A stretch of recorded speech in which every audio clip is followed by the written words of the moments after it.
देश में इन दिनों नफरत की सियासत खूब की जा रही है। मंडल कमंडल की राजनीति से लेकर हिंदू मुसलमान के राजनीतिक तक किस राजनीतिक पार्टी को सबसे ज्यादा फायदा हुआ है यह आपको भली भांति पता है। लेकिन यह सब छोड़िए, आप तो यह सोचिए कि हनुमान चालीसा का टाइम हो गया है। हनुमान चालीसा पढ़ना गलत नहीं है, लेकिन यदि कोई शोर कर रहा है तो हम उससे तेज शोर करने लगेंगे, ये वाली मानसिकता गलत लग रही है।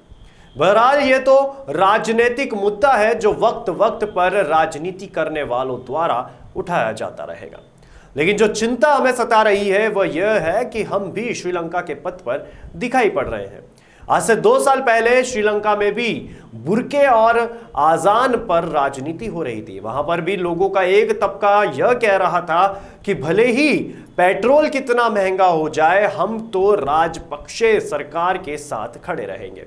आखिर हमारा धर्म सुरक्षित है तो हम भी सुरक्षित हैं। लेकिन जिस तरीके से सूरज उगते उगते धुंध कम हो जाती है, उसी तरीके से समस्याओं की गर्मी से अंधविश्वास का बर्फ भी पिघलने लगता है। देश में कुछ समय पहले एक फिल्म दिखाई गई। विपक्ष के एक मुख्यमंत्री ने इस फिल्म को YouTube पर डालने की मांग की तो इसके फिल्म निर्माता भड़क गए। हालांकि पूरे देश में उनके चाहने वालों ने इस फिल्म को सच पर आधारित और जागरूकता पैदा करने वाली फिल्म बताया है। यह बात और है कि इस फिल्म की जागरूकता की आड़ में उन्होंने करोड़ों रुपए छाप लिए।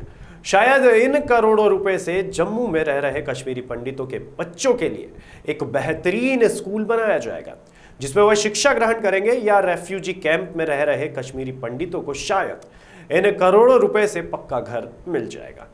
ये बातें तो एक तरफ की हो गई। दूसरी तरफ बिग बाजार, जहां से आप कभी शॉपिंग किया करते थे, वह अब रिलायंस का होने जा रहा है।